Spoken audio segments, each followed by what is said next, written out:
Welcome to Music Moose. I'm DJ James. I'm going to be doing some guitar lessons focused on applied theory for the guitar. So when I really think of playing, I think of there are three parts to making music. One is the musical mind, imagining the things you want to hear. The second part is the technique.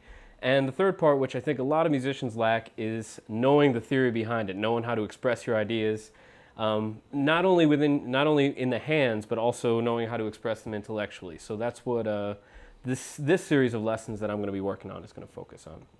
This first lesson is an introduction to modal harmony. I'm going to start out by explaining the modes. I think a lot of us know what the modes, have heard of the modes, even if we don't know what they are.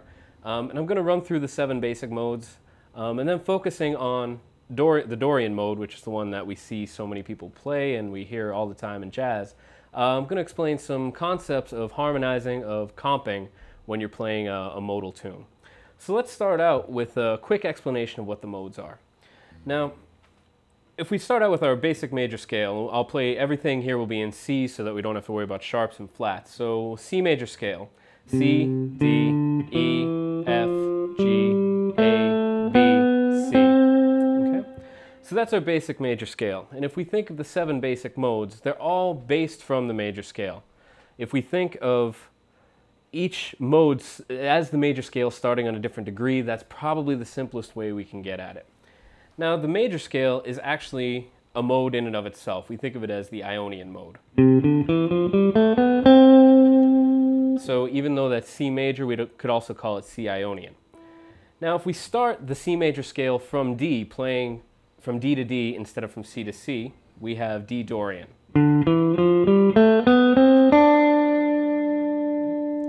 Which is the second and most common mode.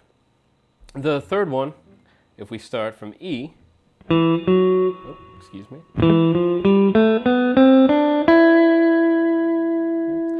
So there's our third mode based on E. We have our next one based on F, which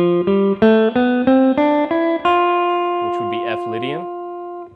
If we start on the G, we get the Mixolydian mode. If we start on the A, it's essentially a basic minor scale, which is the natural minor scale. If we think of our 3 forms of minor, you usually have natural minor, harmonic minor, and melodic minor. So this is the natural minor. And its modal name is Aeolian, so that would be A Aeolian. And if we play from B to B, we have our final mode. So those are the 7 basic modes.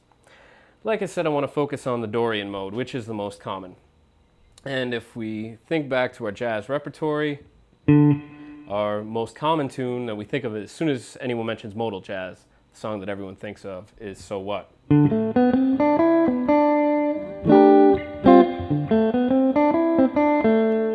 Which is based entirely in D Dorian. Now, formally the only move we have in that tune is going from D Dorian to E flat Dorian, and then back to D Dorian. Now, what I want to do for the rest of this lesson is get into harmonic concepts of playing within modes.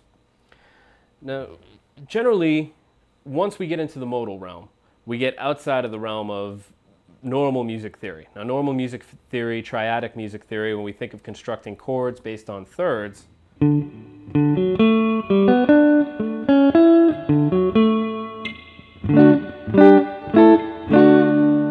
that's our normal triadic theory, or what we would think of as tonal harmony. Once we get into modal harmony, we're outside of the realm of thirds. And all of our harmony will now be based on fourths. So instead of thinking of it as D minor, we're now going to think of it as stacked fourths, one on top of each other. D, G, C, F. So when you're playing a modal tune, most of your chords should be stacked fourths like that.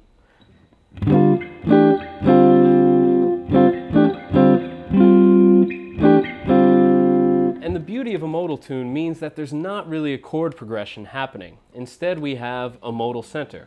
We have the modal center here, which is D. And if we begin to play that tune, essentially what we have is sorts of possibilities for comping that are, if we just stack the notes that are within that mode, we have a new chord that we can use. So quickly, I just want to play something that would approximate the type of comping we would have in a modal tune. So I'm going to run through a head of impressions, John Coltrane's impressions, which might sound a little languid when I'm playing it by myself, but just try to imagine it with accompaniment. And then I want to get into some ideas, just trying to keep the meter rolling of how we might comp with that. So 1, 2, 1, 2, 3, 4.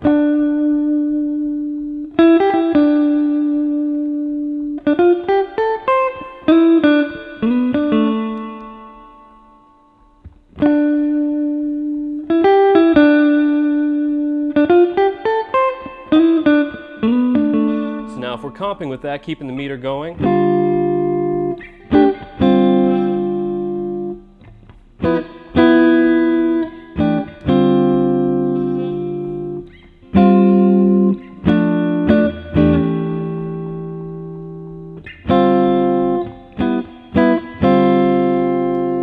essentially what we have there is, instead of running through an entire chord progression, everything that I was playing was focused on the pitch D.